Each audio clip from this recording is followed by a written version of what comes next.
अब भूमि बैंक पर लोग फिर एक बार बात उठा रहे हैं, उस पर आप क्या कहेंगे? भूमि बैंक पर लोग बात नहीं कर रहे हैं और पेशा पर ही सिर्फ बात कर रहे हैं, इस पर लोग हाँ देखिए, भूमि बैंक बहुत बहुत इम्पोर्टेंट मुद्दा है, क्योंकि ज़मीन अगर नहीं रहेगा आदमी के पास तो पेशा का करेंगे क्या। सबसे पहली बात तो समझने की है कि ज़मीन होगा तभी पेशा होगा, तभी 5वीं अनुसूची होगा। तो सबसे पहले जो पिछली सरकार ने यहाँ पर 2014 से 19 के बीच में जो भाजपा सरकार ने लैंड बैंक बनाया था, जिसमें सारे गैर मजरूआ ज़मीन को, सारे जंगल वाले क्षेत्र को, नदी वाले क्षेत्र को, सबको डाल दिया था। लगभग 22 लाख एकड़ ज़मीन कुछ उसमें था।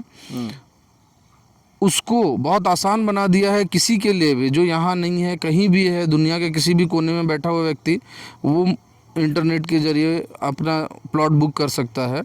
इस व्यवस्था को ख़त्म करना चाहिए सबसे पहले तो, मुझको लगता है, क्योंकि जब से ये लैंड बैंक बना है और ऑनलाइन वाला सिस्टम आया है कि ज़मीन के सारे दस्तावेज़ों को ऑनलाइन किया गया है, ज़मीन दलाल लोग बहुत आसानी से ये देख लेते हैं ऑनलाइन में कि कौन सा ज़मीन भूइंहरी ज़मीन है, कौन सा ज़मीन आपका कुछ दूसरे नेचर का है, कौन सा ज़मीन गैर मजरूआ आम नेचर का है। और इन सब ज़मीनों को, सामाजिक ज़मीन को टारगेट करके, क्योंकि उसका कोई एक मालिक होता नहीं है, तो अभी क्या करते हैं वो लोग, पहले समाज को आपस में तोड़ देते हैं कि आप लड़ो आपस में। उसके बाद किसी सामाजिक ज़मीन पे ज़मीन दलाल कब्जा कर लेते हैं, सीओ, बीडीओ और थाना प्रभारी के माध्यम से। तो होता क्या कि कोई विरोध नहीं कर पाता है उसका, क्योंकि इनके पास पैसा है, पुलिस है, सब कुछ है, अधिकारी हैं, और वो लोग मिली भगत में उन सामाजिक ज़मीनों को बेच देते हैं। तो सबसे पहले मेरा यही कहना है कि लैंड बैंक को भी लोग समझे, पेशा कानून को समझाने के साथ साथ या उससे पहले लैंड बैंक और ज़मीन का नेचर को समझाना होगा लोगों को कि क्या है नेचर। जैसे मैं आपको माध्यम से बताना चाहता हूँ, एक आदिवासी गांव का जो मैं समझता हूँ, अनुसूचित क्षेत्र में या कहीं भी आदिवासी गांव जब बसता है तो उसका एक तरीका होता है। कुछ ज़मीनें व्यक्तिगत रूप से इस्तेमाल के लिए चिन्हित की जाती है कि ये फलाना जी का है, ये फलाना जी का है, ये यहाँ से यहाँ तक उनका रहेगा, वहाँ से जोत कोड़ ये करेंगे। और बहुत सारी ज़मीनें गांव में होती है सामूहिक व्यवस्था के लिए कि यहाँ पे अखड़ा होगा, यहाँ पे हमारा मसना होगा, यहाँ पे हमारा चारागाह होगा, यहाँ पे मैदान होगा, यहाँ पे हम लोगों का मान लीजिए डैम बनाएंगे, तालाब बनाएंगे। इस तरह से बहुत सारा ज़मीन छोड़ा हुआ होता है, खाली अपने चिन्हित करके रखते हैं कि हम लोग यहाँ आगे विकास के काम। हाँ, वो गाँव में छोड़ा हुआ रहता है। तो समय काल में, चूंकि ये सब प्रथा तरीका बहुत पहले से चलता आ रहा है, हम लोगों का जो लैंड का रिकॉर्ड हो रहा है वो तो अंग्रेज़ों के आने के बाद से हो रहा है। ये मुझको लगता है 1865-70 के आसपास से रिकॉर्डिंग शुरू हुआ है, लैंड का पेपर बनना शुरू हुआ है। और झारखंड में तो 1932 का खतियान जानते हैं, उससे पहले तो बहुत कम ही रिकॉर्ड था लैंड रिकॉर्ड। तो जब रिकॉर्ड बना तो वो लैंड रिकॉर्ड मैंने एक तरह से लीगल रिकॉग्निशन मिला उसको, लीगल कहलाया वो ज़मीन। हालांकि उससे पहले से लोग, चाहे वो आदिवासी हो चाहे गैर आदिवासी हो, जंगल को साफ करके ही बसे हैं और सब कोई रह रहे हैं। इसलिए खुदकट्टी भी उसको। हाँ, तो जो लोग उस जो टैक्सेशन सिस्टम है उसके अंदर आ गए, उसको स्वीकार कर लिया, उन लोगों का ज़मीन का रसीद कटना शुरू हो गया आज से 100 साल पहले, 150 साल पहले।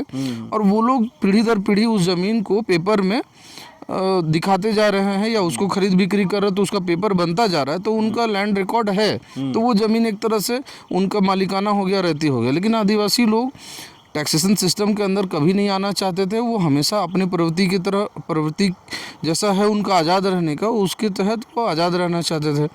तो बहुत हद तक अभी भी बहुत कुछ गांव ऐसे हैं, सुदूर गांव, जहां पे अभी तक रेवेन्यू विलेज उनको डिक्लेयर नहीं किया गया है, क्योंकि सरकार भी वहां तक सर्वे नहीं करवा पाई है।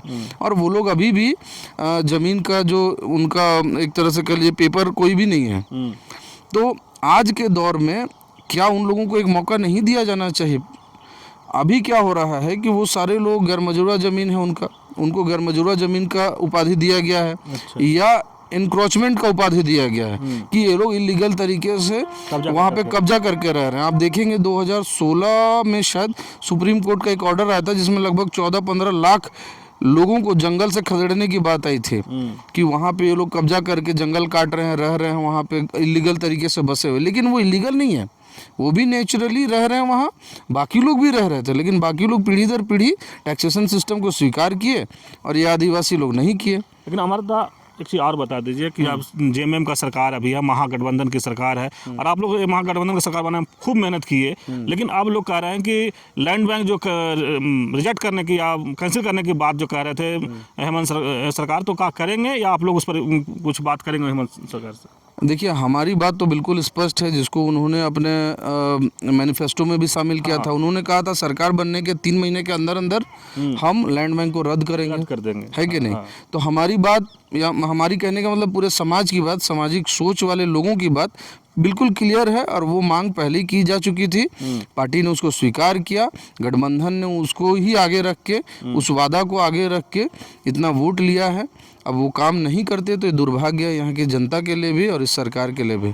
लेकिन जिस तरह से रघुवर दास लैंड बैंक लाए थे, हेमंत सोरेन लैंड बैंक को कैंसिल करने की बात, रद्द करने की बात किए थे, तो इतना देर फिर क्यों हो रहा है जेएमएम सरकार या महागठबंधन सरकार देर क्यों कर रही है? देखिए, बात यह है कि बहुत सारे लोग हैं, अधिकारी वर्ग के लोग हैं, जो लोग सरकार पक्ष के साथ लगातार सीधी वार्ता करते हैं इन सब मुद्दों पे, जमीन अधिग्रहण, इंडस्ट्रियलाइजेशन, जॉब क्रिएशन, इन सब चीज़ों को लेके। तो वो हमेशा यही तर्क देते हैं कि अगर आप लैंड बैंक रद्द कर दीजिएगा, ज़मीन अधिग्रहण करने में दिक्कत होगा, हम लोग ज़मीन कैसे अलॉट करेंगे, किसी को ज़मीन नहीं देंगे, कंपनी नहीं लगेगी तो एम्प्लॉयमेंट कैसे जनरेट होगा।